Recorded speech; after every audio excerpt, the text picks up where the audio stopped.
Media మిత్రులందరికీ నమస్కారం. ప్రజలు ప్రజాస్వామ్యం గెలిచి ప్రజాపాలన ఏర్పడి కరెక్ట్గా ఒక సంవత్సరం పూర్తి చేసుకుంటున్నాం. సుపరిపాలన తొలి అడుగు పడింది. విధ్వంస పాలన నుంచి ఏకంగా వికాసం వైపు మన ప్రభుత్వం ప్రయాణం ప్రారంభించింది. కేంద్రంలో ప్రధానమంత్రి గారు, రాష్ట్రంలో గౌరవ ముఖ్యమంత్రి చంద్రబాబు నాయుడు గారి నాయకత్వంలో ఆంధ్ర రాష్ట్రంలో డబుల్ ఇంజిన్ సర్కార్ అనేది ఈరోజు నడుస్తుంది. ఒక ఉద్యోగాల విషయంలో చూస్తే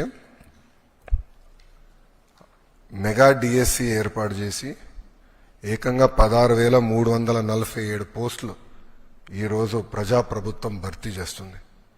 ఈ మెగా డిఎస్సిని ఎట్టి పరిస్థితులు ఆపాలని ప్రతిపక్ష పార్టీ సుమారుగా 24 కేసులు, ఈ రోజుతో 24వ కేసు కూడా డిస్మిస్ అయింది సుప్రీంకోర్టులో. 24 కేసులు వేశారు. అయినా అవన్నీ తట్టుకుని డిఎస్సి ప్రక్రియ మేము పూర్తి చేస్తున్నాం. గడిచిన 10 సంవత్సరాల్లో రాని పెట్టుబడులు ఈ సంవత్సరంలో తీసుకొస్తాం జరిగింది. 9.5 లక్షల కోట్ల పెట్టుబడి, తద్వారా 8.5 లక్షల మందికి ఉద్యోగాలు కల్పించడానికి మేము ఒప్పందాలు కుదుర్చుకున్నాం.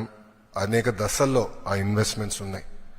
డొమెస్టిక్ ఇన్వెస్ట్మెంట్స్ లో చూస్తే ఈరోజు భారతదేశంలోనే ఆంధ్ర రాష్ట్రం నంబర్ 1 ఉంది.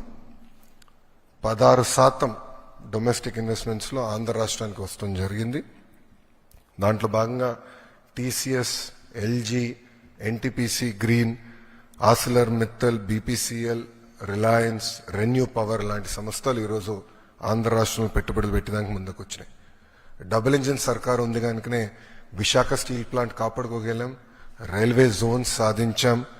అంతేకాకుండా భోగాపురం ఎయిర్పోర్ట్ పనులు కూడా వేగవంతంగా ఈరోజు జరుగుతున్నాయి.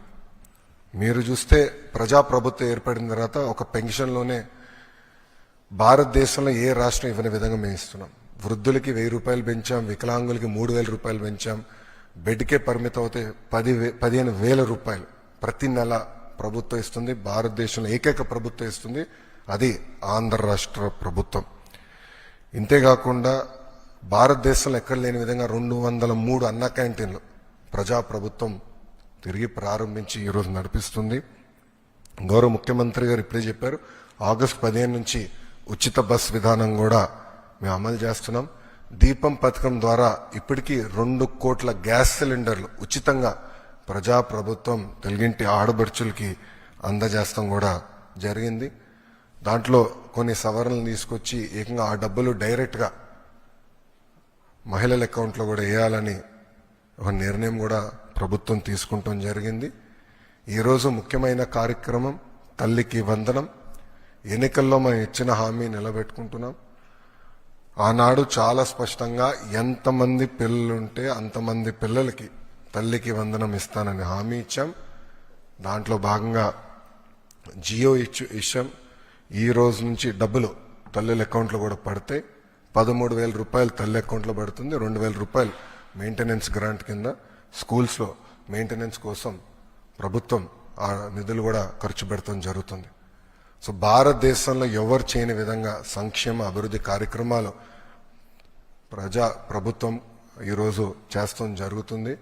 గౌరవ ముఖ్యమంత్రి చంద్రబాబు నాయుడు గారి నాయకత్వంలో సంక్షేమ అభివృద్ధి అనేది ఈ ప్రభుత్వానికి జోడెద్దుల బండి.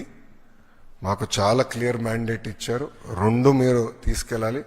ఒక పక్కన ఉద్యోగాలు, ఉపాధి, అభివృద్ధితో పాటు సంక్షేమం కూడా చేస్తూ ప్రజలు ఏ ఆస్తి అయితే ఈ కూటమిని 94% సీట్లు ఇచ్చి గెలిపించారో ఆ ఆశని మనం నిలబెట్టుకోవాల్సిన బాధ్యత, నెరవేర్చాల్సిన బాధ్యత మా పైన ఉందని కేబినెట్ మీటింగ్లో కూడా గౌరవ ముఖ్యమంత్రి గారు చెప్తాం జరిగింది. సో ఈ తల్లికి వందనం కింద దాదాపు 60% కుటుంబాలలో 2 కన్నా ఎక్కువ మంది పిల్లలు ఉండటం జరుగుతుంది. సో వాళ్ళకి 2 ఉంటే 26,000, 3 ఉంటే దేర్ ఆఫ్ డబ్బులు వస్తాయి.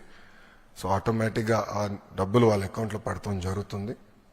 సో ఇచ్చిన హామీ బాబు సూపర్ 6లో ఒక హామీ కూడా, ఇది ఇంకొక మరో హామీ ఈరోజు కూటమి ప్రభుత్వం నిలబెట్టుకుంటాం జరుగుతుంది.